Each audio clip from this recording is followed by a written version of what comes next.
Welcome back, intrepid explorers. Our Venetian adventure continues as we venture beyond the main city and into the captivating islands that surround it. Prepare to be dazzled by vibrant colors, rich histories, and unique cultures as we explore some of the most enchanting and lesser-known jewels of the Venetian lagoon. So pack your curiosity and let's set sail to discover the hidden treasures waiting to be unveiled in this next chapter of our journey. Venice is not just one island, it is a cluster of small islands in the Venetian lagoon, each with its own history and charm. Now we are heading towards one of the most famous and fascinating islands of Venice, Murano, the island of glass where glassmaking has been a tradition for over 700 years. Murano is composed of 7 smaller islands, connected by bridges. It is located in the Venetian lagoon, just 1.5 kilometers north of Venice.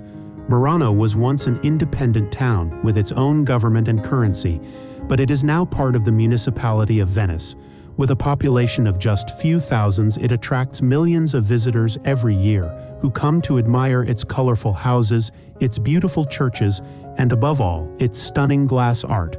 The story of Murano and glass is inseparable. Murano's glassmaking tradition dates back to the 13th century when Venice was a major trade center.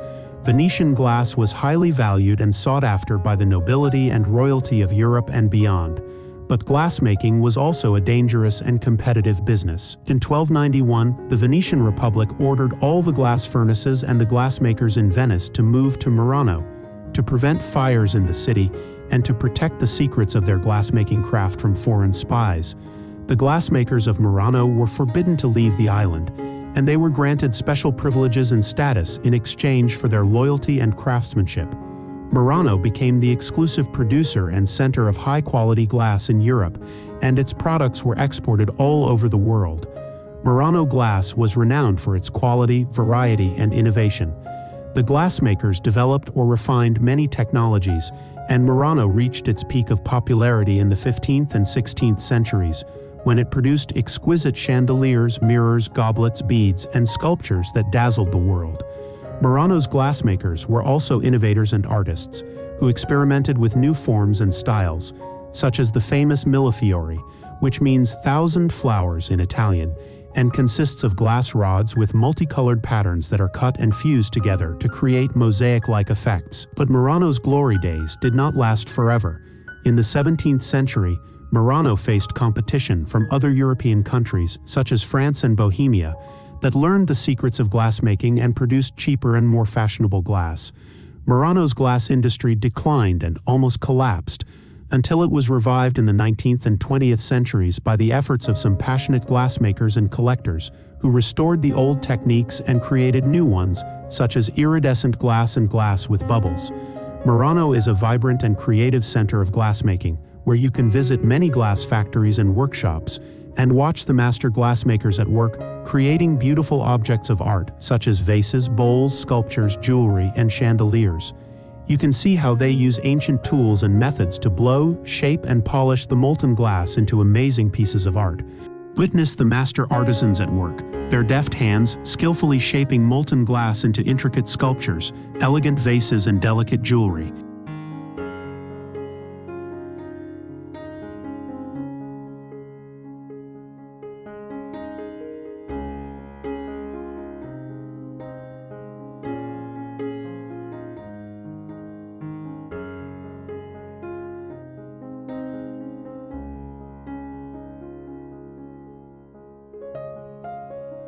But how do they make these amazing glass objects? Let's take a look at the glassmaking process in Murano, which is a blend of art and science passed down through generations. It begins with silica sand, which is melted in a furnace at a temperature of around 1,500 degrees Celsius. Various minerals are added to the molten glass to create different colors and effects. For example, cobalt is used for blue, gold for red, and tin for white.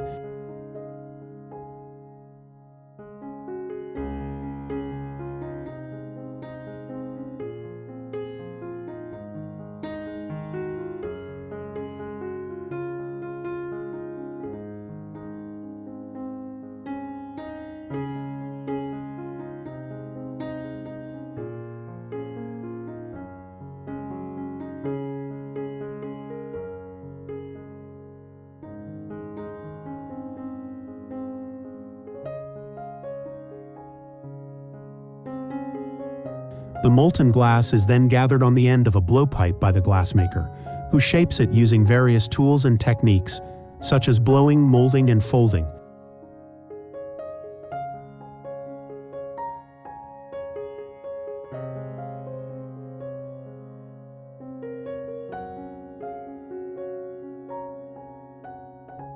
The glassmakers employ a variety of techniques in their craft, including pulling, crimping, extending.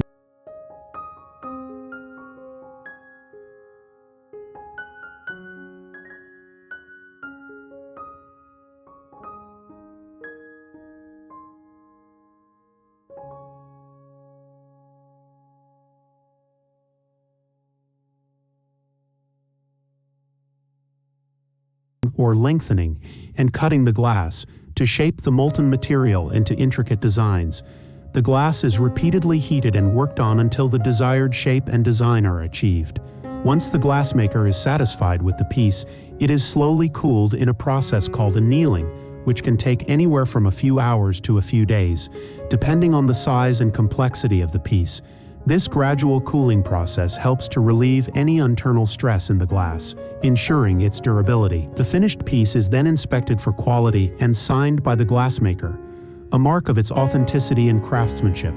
Each piece of Murano glass is not just an object, but a piece of history, a work of art that carries the legacy of Murano's glassmaking tradition.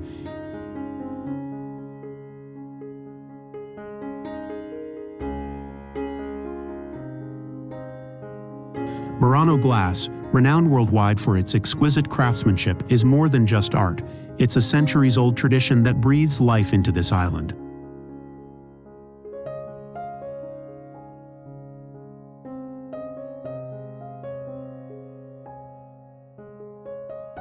These places are living museums where you can witness the magic of glass blowing unfold before your eyes, making your visit even more enchanting. Each piece, a unique masterpiece, captures the essence of creativity and dedication. The vivid colors and mesmerizing patterns tell stories of passion and heritage passed down through generations.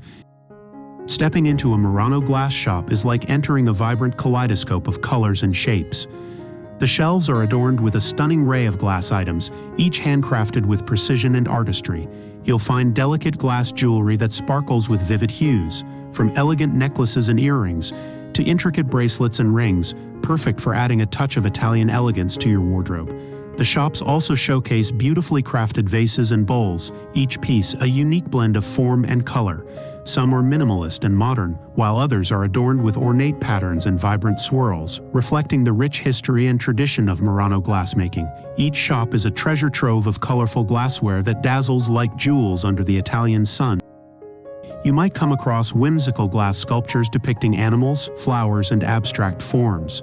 These pieces are not just decorations. They are statements of creativity and craftsmanship, capturing the essence of Murano's artistic spirit. For those looking for practical yet beautiful items, the glassware selection is impressive. Murano is a perfect destination for those who want to discover the centuries-old tradition of glassmaking and marvel at the stunning creations of the glass artisans.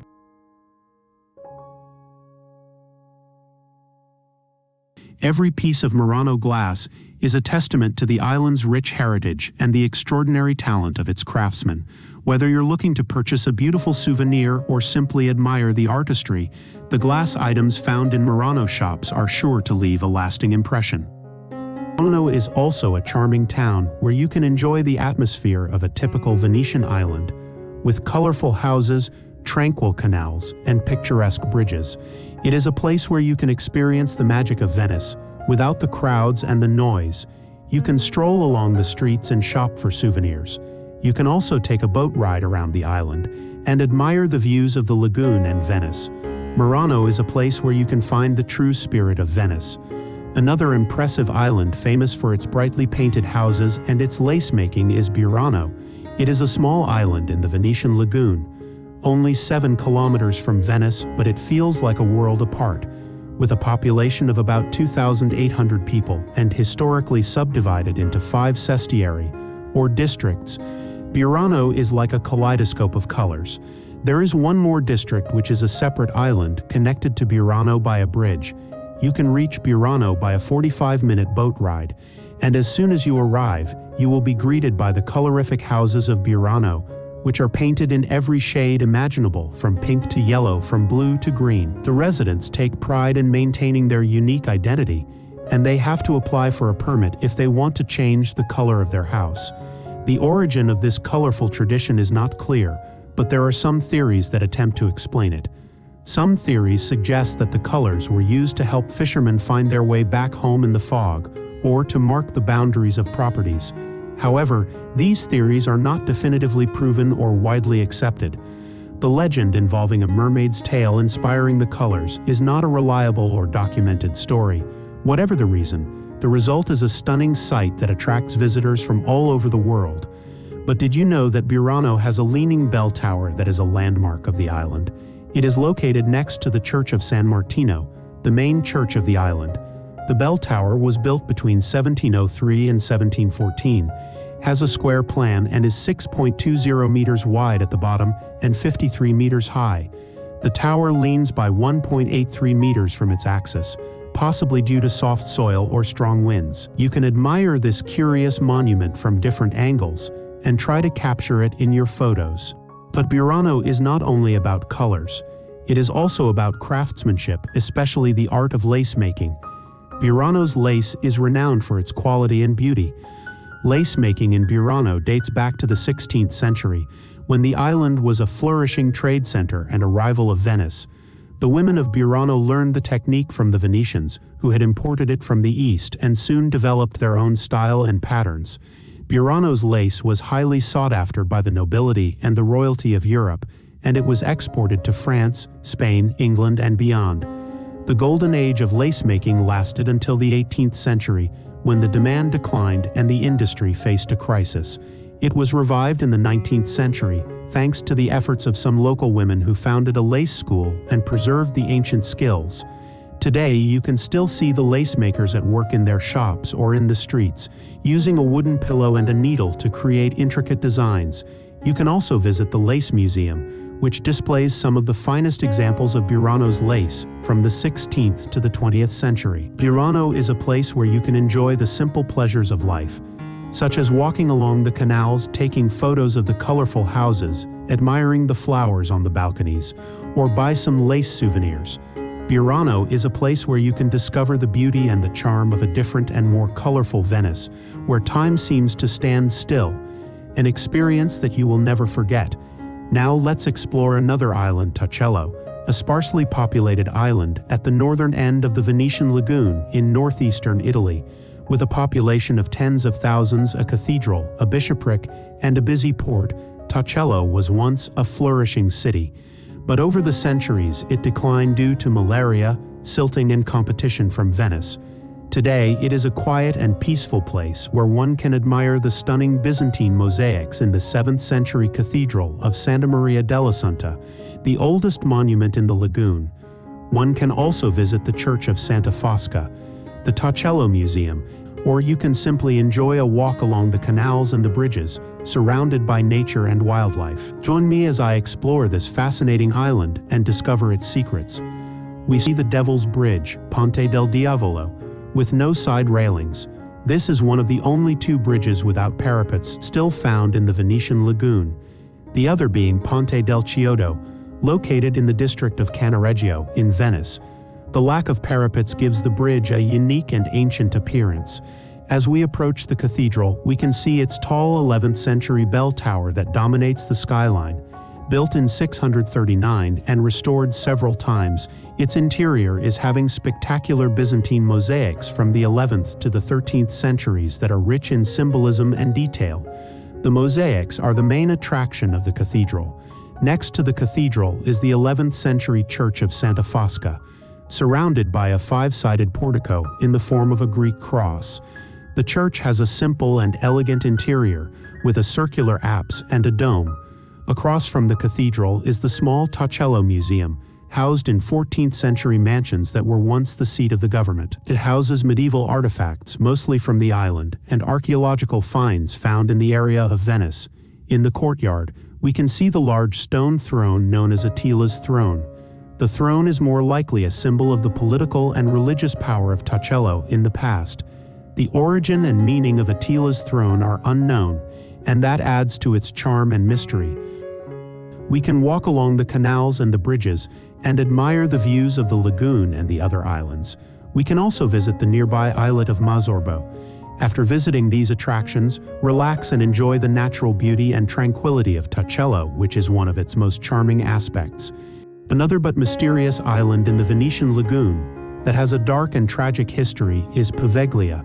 This small island was used as a quarantine station for plague victims.